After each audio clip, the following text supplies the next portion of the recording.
la parole à Karine, qui va nous expliquer. Karine, je sais que dans votre entreprise, vous avez démarré cette philosophie. Alors, je rigolais sur le temps, mais c'est vrai que ça fait très longtemps. 18 ans, voilà, une majorité, c'est beau. Et donc, quelle a été la philosophie initiale donc, de cela? Alors, j'avoue que les patrons ont eu le nez fin sur l'avenir de tout ça, justement, tous les thèmes qu'on aborde aujourd'hui sur la durabilité, sur la création même des produits plus propres, plus vertueux, plus respectueux de l'environnement. On a démarré en parallèle de ça des normes. On s'est mis dans une politique RSE un petit peu en amont, voilà, dans notre métier, je parle en tout cas. Et c'est vrai qu'on a commencé à créer une charte qu'on a appelée Éthique Éco, où on a voulu, d'abord on a fait un virement à 360 degrés en fait de nos fournisseurs, parce qu'on travaillait essentiellement avec l'Asie. Et on a voulu que nos usines respectent notre cahier des charges et notre démarche aujourd'hui, parce que c'est pas le tout de... Il faut fabriquer propre en amont et puis vendre propre ici, en fait. On ne pouvait pas avoir une différence de logique et de cohérence dans ce qu'on voulait faire. Complètement. Donc on a changé d'usine. Ça a été long, parce que si les normes, elles sont longues à obtenir en France, là-bas, c'est encore plus long. Elles sont à peu près équivalentes, mais on sait qu'on travaille aujourd'hui qu'avec des usines SA8000.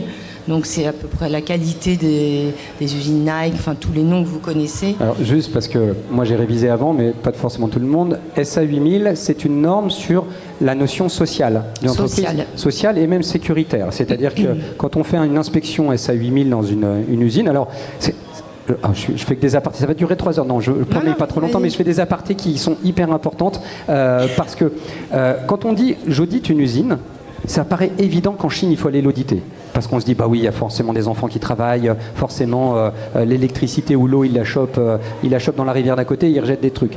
J'ai beaucoup été en Chine, je peux vous dire que c'est vraiment ce que les gens pensent les 3 quarts du temps. Alors pas vous, parce que vous avez de l'expérience, mais donc on audite, on nous a obligés, en tout cas c'était très bien, les usines sont auditées. SA8000, c'est savoir si les collaborateurs sont bien considérés, savoir si le nombre d'heures supplémentaires faites ne sont pas trop excessives. Alors bien sûr, on est sur des normes qui sont au-delà des nôtres, on a beaucoup de chance quand même si le niveau et la qualité sociale se développe en Asie. Mais ce qui est surtout intéressant, c'est qu'on ne va pas forcément aller demander la même chose à une usine en Pologne, parce qu'elle est en Europe. Or, j'en ai visité, c'est une catastrophe. C'est-à-dire que ce que j'ai vu à mon premier voyage il y a 17 ans en Chine, je l'ai retrouvé en Pologne il y a 3 ans. Parce que, justement, on s'est dit, c'est en Europe, c'est tranquille. Et là, l'ensemble des entreprises qui sont ici ont cette notion, ce savoir. Donc, toutes les usines avec lesquelles elles peuvent travailler sont auditées de la même manière. C'est beaucoup plus normé en Chine et le SA8000 est une des normes les plus élevées, n'est-ce pas, C'est un peu la référence. Tout à fait. Donc voilà, je ferme ma parenthèse. Non, mais je t'en prie. Du coup, je sais plus ce que je disais. Eh bien, ça tombe bien parce que je te remercie, j'ai une question. Ça tombe bien, j'ai une question. Ce qui m'intéresse, c'est que tu as fait énormément, alors toi et ton entreprise, vous avez fait énormément évoluer votre note, votre label. Je sais qu'on a un produit qu'on va faire tourner, on a directement un QR code dessus, c'est cela? Alors, sur l'ensemble de nos produits, en fait, il y a une étiquette toujours avec un QR code que vous scannez, ça vous emmène sur toute la traçabilité du produit. Les infos matières, la durabilité, et c'est quelque chose que vous retrouvez aussi sur... je parlais de notre charte, justement, Éthique Éco. Donc ça, on l'a mis en place tout au début de nos démarches.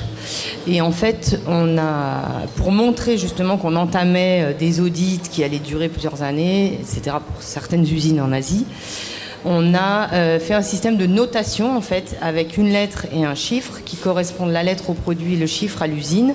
Et c'est un système de notes évolutif. C'est-à-dire que quand on a démarré nos premiers catalogues essentiellement concentrés sur l'éco-conception, alors des produits l'année d'après pouvaient avoir évolué. Mais on peut l'illustrer.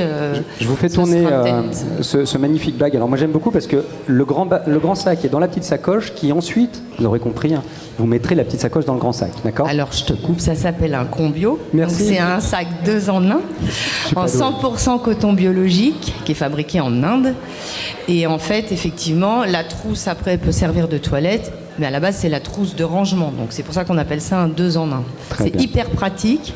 Quand on fait plein d'achats, quand on part en vacances, on repart avec un sac cabine. Mais on fait pas ça, hein. On fait pas plein d'achats quand on part en vacances. Ah, on peut, les souvenirs c'est important. C'est comme les moments. Exactement. Donc vous avez le sac Combio, donc, et on vous a imprimé la fiche qui apparaît quand vous scannez le QR code. Sur cette fiche, en fait, vous avez la notation du produit et la notation de l'usine. Donc ça comme je vous expliquais, c'est un système évolutif et c'est ce qui a permis aussi d'asseoir de la crédibilité aux démarches qu'on engageait en fait. Très bien. Donc on a continué, évidemment, depuis, tout ça a bien évolué. Très bien. Et on pourra venir justement voir tous ces produits. Je vous invite à aller sur le stand qui est juste là en face de moi. Le stand 20. Ah, 20, j'avais pas les numéros. Écoute, Karine, merci beaucoup parce que c'est intéressant.